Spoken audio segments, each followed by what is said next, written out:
बंदीगृह में यूसुफ। जब यूसुफ बंदीगृह में था, उसके स्वामी ने अपनी पत्नी की यह बात सुनी कि उसके दास ने उसकी पत्नी के साथ ऐसा बुरा व्यवहार किया है। तब वह क्रुद्ध हो गया।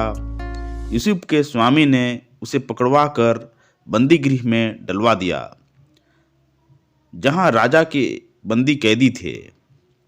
वहाँ वह बंदीगृह में रहा, परंतु प्रभु यूसुफ के साथ रहा और उसका साथ देता रहा। उसने उस पर दया की और वह बंदीगृह के अध्यक्ष का कृपा पात्र बन गया। बंदीगृह के अध्यक्ष ने जेल के सब बंदियों पर यूसुफ को नियुक्त किया और वहाँ का सब प्रबंध उसी के हाथों में दे दिया।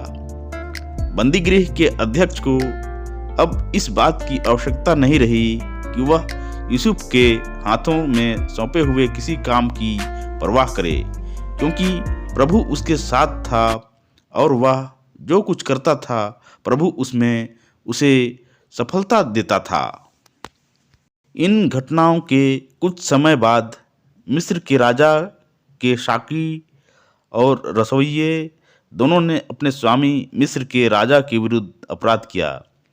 तब फिरौन को अपने दोनों कर्मचारियों पर अर्थात प्रधान साकी और प्रधान रसोइये पर क्रोध हो आया। उसने उन्हें अंगरक्षकों के अध्यक्ष के यहाँ उसी बंदी गृह में डलवा दिया जहाँ यूसुफ बंदी था। अंगरक्षकों के अध्यक्ष ने यूसुफ को उनकी देखभाल का काम सौंपा और उसने उनकी सेवा की। कुछ दिनों तक बंदीगृह में रहने के बाद एक रात उन दोनों ने स्वप्न देखा। साकी और मिस्र के राजा के रसोइये ने जो बंदीगृह में थे एक एक स्वप्न देखा, जिनका अपना अपना अर्थ था। प्रातःकाल यूसुफ उनके पास आया तो उन्होंने उन्हें उदास पाया। तब उसने फिरौन के उन कर्मचारियों से जो उसके साथ उसके स्वामी के घर में बंदी थे पूछा, आपके चेहरे आज इतने मलिन क्यों हैं? वे उससे बोले, हमने स्वप्न देखे हैं, परंतु कोई उनके अर्थ बतलाने वाला नहीं है।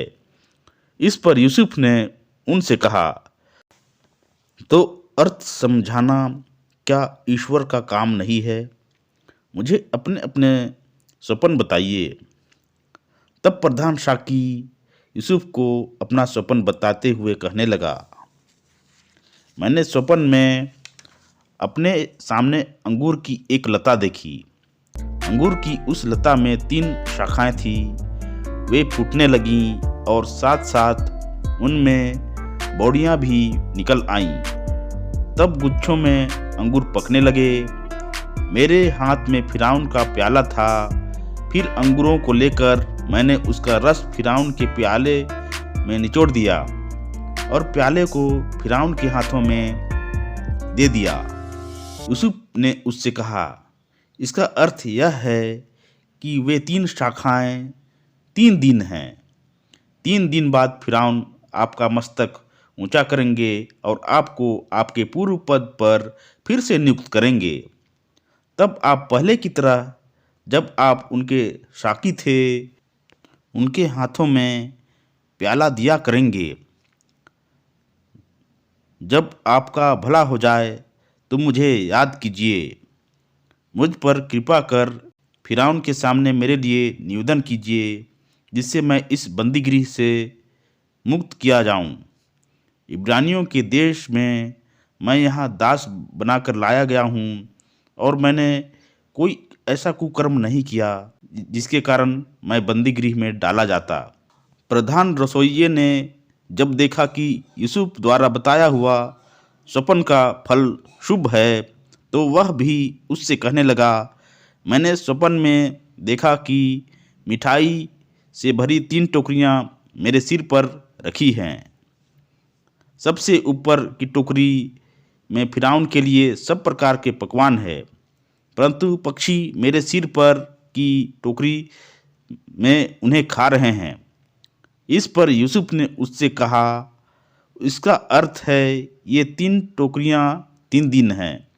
3 दिन के बाद फिरौन आपका सिर धड़ से अलग करेंगे, आपको सूली पर लटका देंगे और पक्षी आपका मांस नोच कर खाएंगे।